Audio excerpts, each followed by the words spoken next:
Well, good morning, everyone. Hope you're having a great start to your day. And welcome to another live this morning. Hope you had your vitamin C. A new study came out yesterday on coffee. Nick, good morning. Mike, Maria. It's always positive, isn't it? Mary, how are you? And Brahim, good morning. And Linda, nice to have you on. Janice, hello. And Rosa, good morning to you. Lise and Jordan, good morning. How are you, Jordan? Wendy, good morning, Wendy. Shirley, goodness and mercy will follow you. Zian, bonjour. Lori, Vera, Lorraine, and Sandra, and Grace. Good morning, Grace. We appreciate you. Sylvie, how are you? Julie from Sturgeon Falls. And guess what? Micheline says she's shoveling this morning. Jerry, Linda, and Madeleine, good morning to you. Keith, from the Banana Belt near Windsor. Carolyn, out in Edmonton, good morning to you. Jocelyn, Sturgeon, Jeanette from our staff, and Yvette. Yolande, good morning. Jeanette, Connie, how are you? Okay, we're going to continue on. Carrie, how are you? And Andrea and Eileen. Andrea's from Nouveau-Brunswick. Marin, we appreciate you guys. Okay, thanks for coming on this morning, Fran and Darlene. Now we're going to continue on with the... I knew I wasn't going to get very far yesterday because we talked about the 10 most prescribed prescription medications. Now, what I'm saying to you, and I said yesterday, as we continue on, we'll get through the last 10. But a couple of late developments, and I mean this, studies that came out yesterday after, at least I read them after, our program yesterday. And they have an influence on what we're talking about. 10 most prescribed meds, the first 2. Now, we only hit 2 yesterday, 8 more to go. Now, remember, these are 2020 statistics, okay? So we're not, obviously, 2021's just about done, but these are statistics for 2020, the top 10 medications for 2020. I'm going to, because of this study that came out, okay, and it didn't even make the top 10, were antidepressants, as far as the top 10 medications. But listen to this. This came out yesterday, so I am predicting that it will move into the top 10 when they get out of 2021, okay? Now, let me just read it to you. 25% of the British population, listen to this, 25%, a quarter. What are they over there? 60 million people? 80 million? I can't remember now. A quarter of the population in the last 3 months have taken an antidepressant. Headlines out of the United Kingdom. Headlines out of the United Kingdom. In the last 3 months, 25% of the population there has taken an antidepressant. Of course, we've talked about this a lot. The unintended consequences. There was a major story out of the United Kingdom yesterday, too. I flagged. And Let me read it to you. Unintended consequences. That is sort of I literally, guys, I could write a book about that. The unintended consequences of the lockdowns. 25% of the population in the last 3 months in the United Kingdom has taken an antidepressant. But listen to this one, okay? Listen to this one. Yesterday, out of the United Kingdom, the Telegraph newspaper, the biggest, okay, here's the quote. I'm quoting now from the headline, biggest cancer catastrophe to ever hit the NHS, which would be like, the health department in the United Kingdom. The biggest cancer catastrophe to ever hit, as up to 740,000 potential cancer cases have been missed. 700, almost 800,000, they're estimating, cancer cases have been missed in the United Kingdom. Now, why would that be any different here? Why would that be any different in Canada or the United States? We're so focused. And again, guys, I'm not minimizing anything. Please, okay? Don't come after me. People get uptight. They're so uptight. You can't talk about anything. Now, you guys are not like that, but I'm telling you, even on our Facebook, people come after me. All I'm giving you is things that come out in the news. I want to get in behind the news so that you understand what's going on in this world of ours. 1/4 of the population in the last 3 months in the United Kingdom has taken an antidepressant. We're talking about the most prescribed medications. And another unintended consequences is the misdiagnosis of cancer. Now, you know my philosophy. It's not early detection. That's what medicine does. They want to be into early detection. Okay, I'm not against that. But I'm much more interested in prevention of cancer. Because they don't talk about that. Other than the only time they ever talked about it, as far as I know, prevention, cancer prevention, was when they told people to stop smoking. Just stop smoking. That was good advice. 100%. The only time, never talk about food. Well, if they do, I belong to a nutritional organization, okay? And I read an article this morning, and by one of my colleagues, on, again, cancer and red meat. They can't help themselves. They can't help themselves. They're buying the lies. Okay, so let's get back. Because I'm going to try and prove to you, like I talked about statin drugs yesterday, not antibiotics. We talked about it, but that's the number 2. If you need an antibiotic, you take an antibiotic, okay? And I talked about that yesterday. Statin drugs, Lipitor, still the number 1 seller based on faulty science. It's a narrative, and they still push it. And in my lifetime, I'll be shocked if anything ever changes where Lipitor is not number 1 on the hit parade.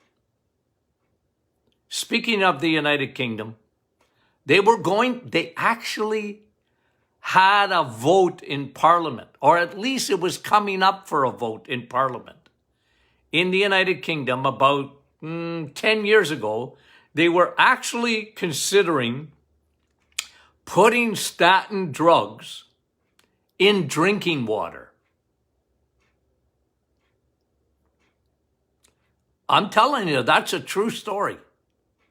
Like, you should have heard me screaming. Wow. Like I wasn't doing my Facebook Lives, but I had a radio show. You should have heard me screaming. Are you kidding me? It never passed, but they were considering it. That's how insane. Politicians, they are lobbied to death by the big pharma. Lobbied to death. It's almost like there's nothing else for your health. Just drugs. Okay, number 3. Blood pressure medication. Okay? And number 3, number 7, and number 8 on the hit parade are all blood pressure medications. Primaville, number 3, Norvix, number 7, and number 8, Lopressor. Those are for blood pressure. Now let me just stop. Why is it? Guys always ask the question, why? Why? Pretend you're a journalist, the way journalists used to be. Pretend for a minute with me. Why? If 50% in North America have high blood pressure, 50%, half. If half the people have high blood pressure, hello, why is that? And I admit, it's dangerous. It's not good to have high blood pressure. Now, I think part of the influence of Big Pharma in this area is that they lowered they changed the goalposts to make it, 120 over 80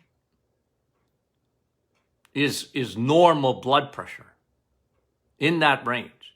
I'm always more concerned about the diastolic, because that second number, anything 90 and above is too high.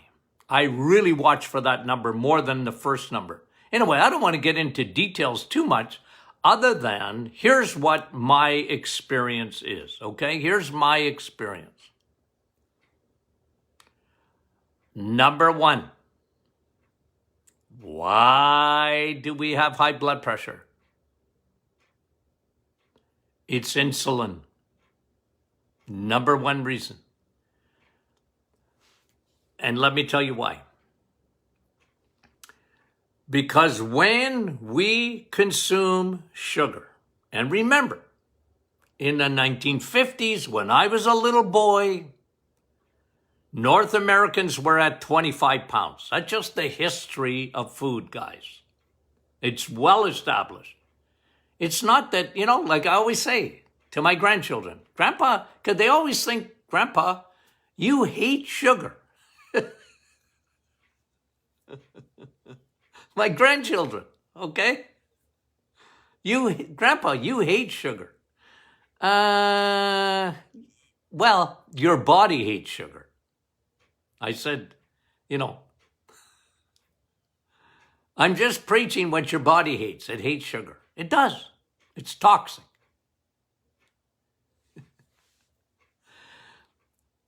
But we had sugar too, but only 25 pounds. We had cookies and ice cream. But in the 1950s, people generally were not sugarholics, carboholics. Watch old movies, guys. You will see people generally were thin. Generally. There was few exceptions to it. And by the 1970s, my 4 kids were born in the 70s.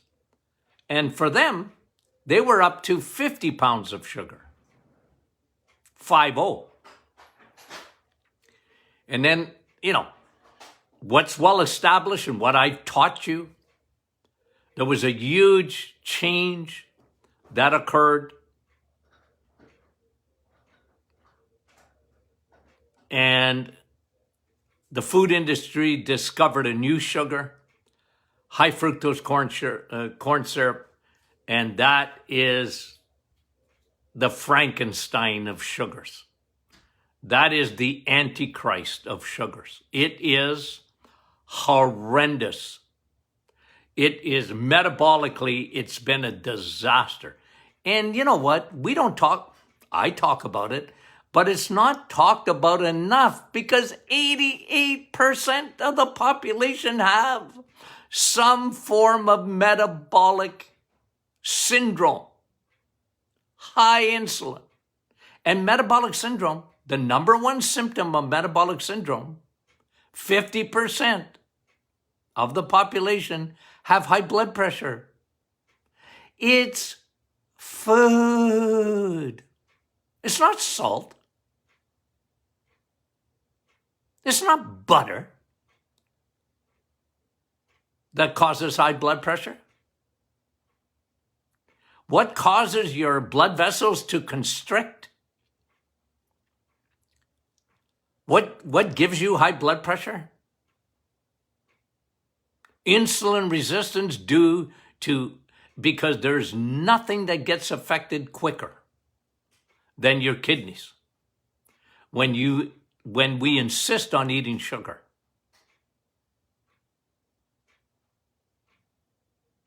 It's not salt, it's sugar. And 3 of the top medications are blood pressure medications. And 50% of the population have high blood pressure. I don't want you to have high blood pressure.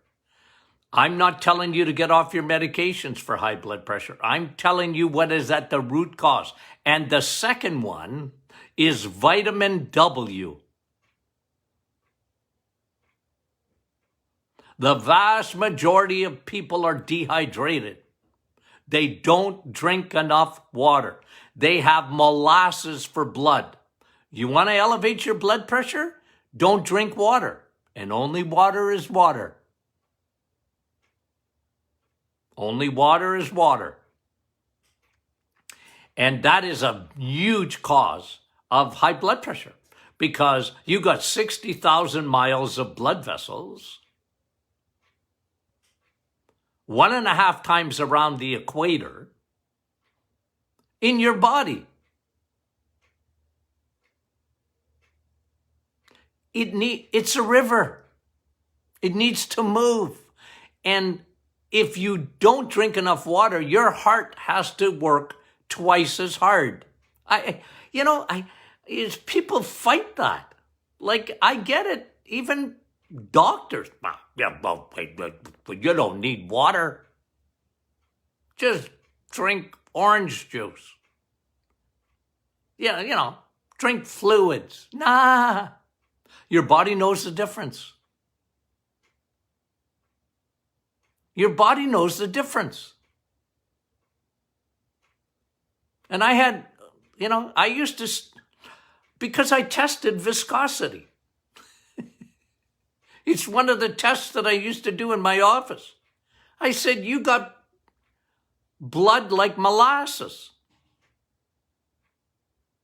You're going to drop dead of a heart attack. Oh, Dr. Martin, I don't like water. Well, suck it up, buttercup.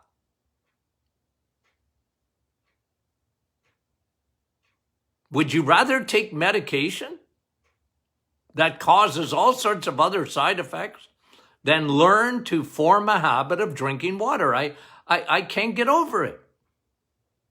It's a habit. January 1st is coming.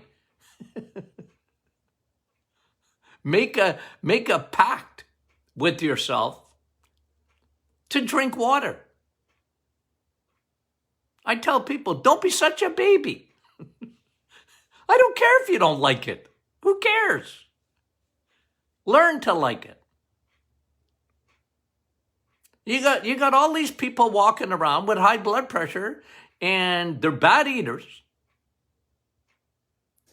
and they don't drink enough water, and they wonder why they got high blood pressure, and all they want to do for the rest of their lives is manage that.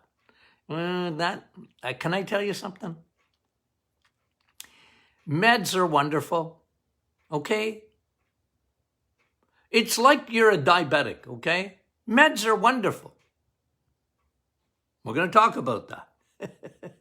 Where is it on that list now? I just got to look at it up. For diabetes. Oh, it's number 6 on the hit parade. Metformin. Oh, it's a wonderful medication, metformin. It is. However, diabetes is a food problem. And you wouldn't need metformin if you change your diet. It's as simple as that. It's not complicated. And neither is high blood pressure, guys. It's not complicated. But it's hard to convince people to change their habits. I used to tell people when they came to see me in the office, I said, you came, right? Yep. Now you need to trust me.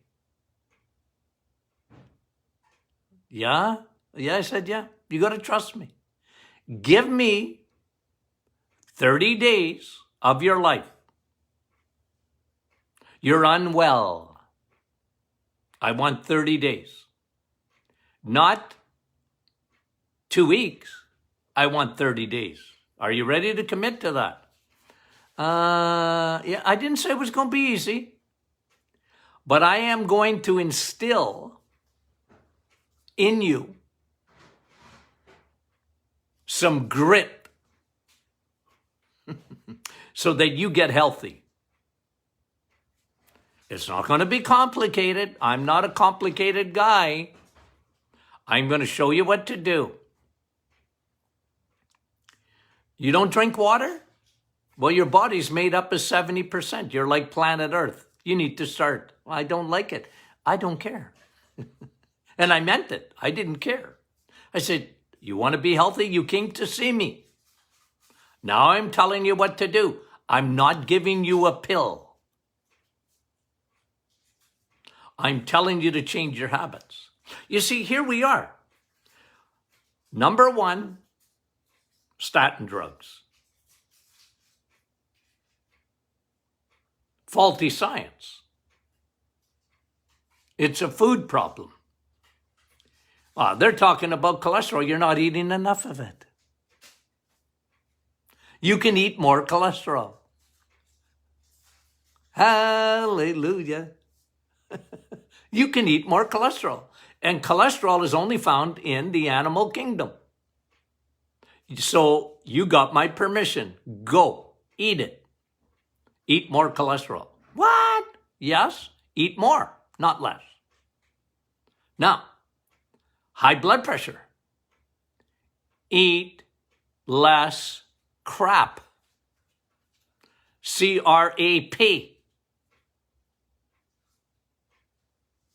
Stay away from the middle aisles of your grocery store. Don't spend a lot of time in there. Don't spend a lot of money in there. You know what's cheap? Is water. Drink water, lower your carbohydrates, cut out sugar, and you will be off a lot of medications in a month. I used to tell them, trust me. Trust me. Give me 30 days of your life. Now, because of this program and whatever, now we have hundreds of thousands of people. Okay? I think we're up to about 2.5 million people, whether on Facebook or downloading our podcasts. Do I know these people? Yeah, the vast majority, of course not. But it's amazing the feedback we're getting. People are cluing in.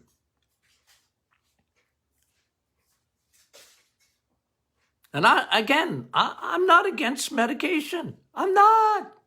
It should be temporary. You need an antibiotic? Go for it. If your blood pressure is high, make sure you're taking your meds until you don't need them. Work with your doctor. Teach your doctor if they can be taught. It's not easy. Okay? All right, let me give you a few more. Number 4 on the hit parade. So blood pressure is number 3, number 7, and number 8. Number 4 on the hit parade, so you have statins, number 1, Lipitor. Then you have antibiotic amoxil, blood pressure, 3, 7, and 8. Number 4, Synthroid, levothyroxine, thyroid medication. It's number 4 on the hit parade. Millions and millions of people every day take a thyroid medication. Now let me give you again some teaching. Your thyroid is a puppet. It rarely acts on its own. Thyroid has a lot of strings attached to it, like a puppet. And when hormonally you're not well, you get hormones. And I've drawn you the picture. I'll show it to you again because I have it right in front of me here. Where is it? Okay. See that? Okay. Again, for those who are watching on or are going to be listening to the podcast down the road, I just showed a pyramid. And on top of the pyramid is the thyroid. But it's not independent. It's not independent even of your insulin. Insulin is in that pyramid. So is cortisol. So are the ovaries. That's why women have thyroid issues much more than men do. Men can have a thyroid issue. I'm not saying they can't. I'm just saying it's 95 to 5% thyroid. Women. Because women are complicated. Okay? They're complicated. I've been married 49 years. Women are complicated. Okay? Men, we're simple. Some of us stupid. But simple. We don't have hormones. You know, a male. Males are stubborn and easy. They're easy to diagnose, I mean. Not to change. Men are difficult to change. I used to ask the question in my office, why are you here? Because my wife made me come. Anything wrong? Nope. Feeling good? Yep. Oh, men. And I used to say, liar, liar, pants on fire. You're a liar. I got your blood results. They ain't good. Anyway, I laugh about it because I'm a man. I know exactly what I'm like, stubborn. Okay? Okay.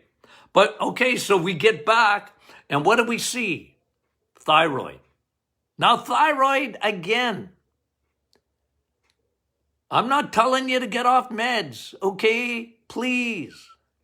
But if you're on thyroid medication, trust me, for 30 days, change your life, do the reset. Get your estrogen down, ladies. That's a big factor. Even in the gut, okay? Because leaky gut, T4 to T3, 20% of it takes place in the gut. But here's even more important. 80% of the conversion of T4 to T3, 80% of the conversion of T4 to T3. The T3 is the hormone that your thyroid needs for it to work properly. Occurs in the liver. And guess what most people have trouble with? Because they're carboholics, they're sugarholics, is their liver gets full of fat, and that affects the thyroid. See, I bring it back to food, guys. I bring it back to food. It's really, really important to understand that. Okay, so synthroid. Number 4. Number 5, lungs. Ventolin. Ventolin. Now, I could spend a whole program just talking about this because, see, I'm a history guy. I want to go, give me your history. You find out with lungs, okay? Here's me.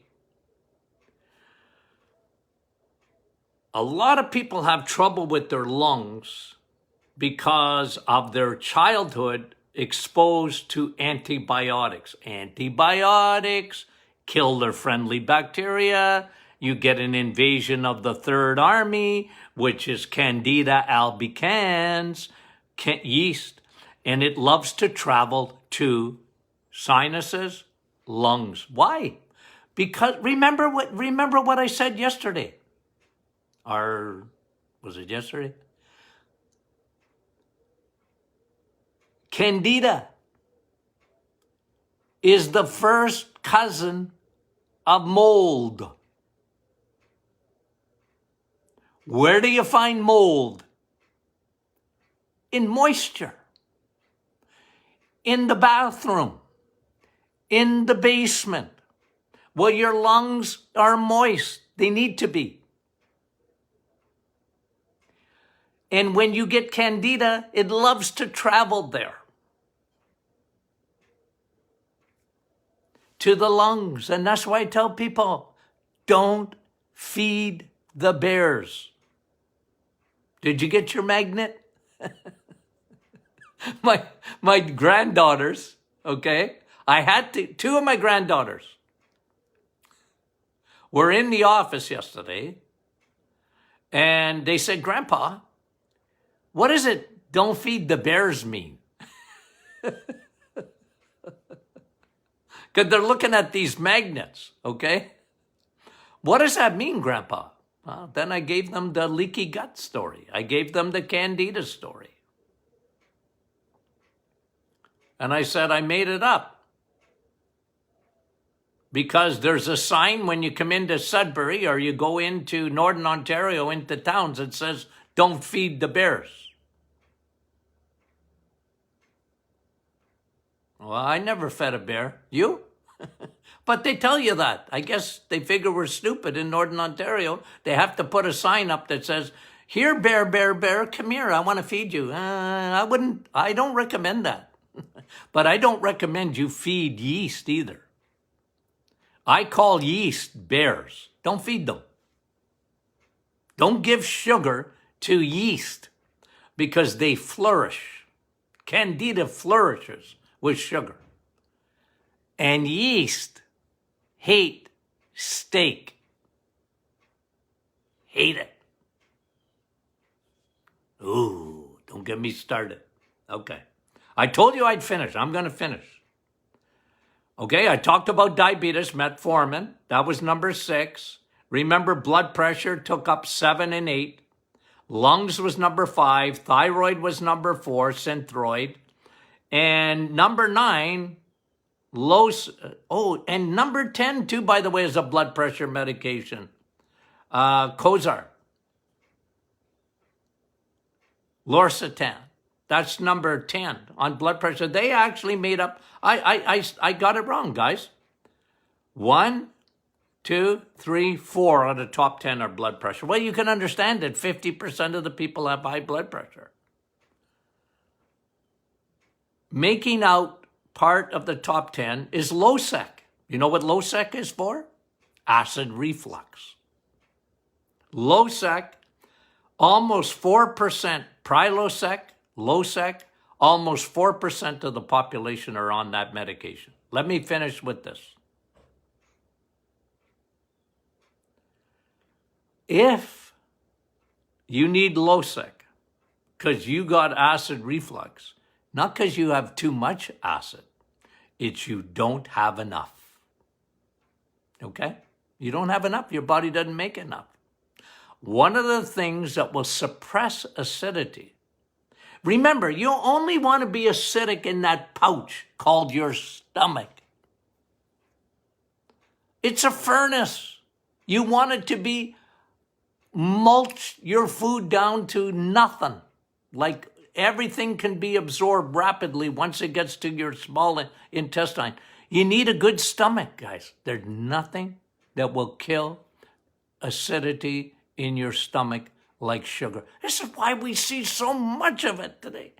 Guys, all you have to do is do a deduction study. Deduction. In the 1950s, there was Tums. I don't know if it was 1950s, but I remember it in the 1960s. Tums, Rolaids. But today, it's in the top 10 of drugs to suppress the acidity. You're going, Doc, what are you talking about? That means I have too much acid. No, it starts with not enough, and then your body overcompensates. There's nothing that will suppress the acidity in your stomach like sugar and crappy carbohydrates. Give me 30 days of your life to see if I'm right. We have had thousands and thousands of people, when they switch their diet, able to get off antacids.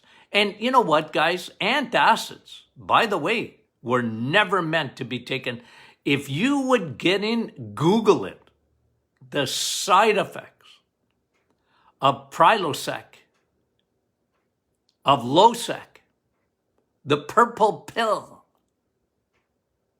That stuff is dangerous, man, on long term. Because it suppresses acidity. Oh, I feel better. Yeah, but you're not absorbing. You're not absorbing B12. You're not absorbing your nutrients the way you should. So it's all temporary relief, but in the long run, it's dangerous, man. You got to fix the real problem. Anyway. Okay, so that's your top 10. Okay, I'll post it now. I'll post these so you can see it for yourself. Okay, guys, we appreciate you more than you know. Thanks for putting up with my rants. Somebody said, Dr. Martin, you're very opinionated. Me? Moi? What? Yeah, I know. Okay, we love you guys. Oh, tomorrow, I'm going to make an announcement today because I've got something going on there tomorrow. So we might flip tomorrow and not either do it in the afternoon or I'm going to take a day off. I'll post it, okay? I'll post it and let you know. Definitely will not be tomorrow morning, okay? And Friday is question and answer Friday. So we want your questions in. Bring them in, okay? We'll talk to you soon. We love you.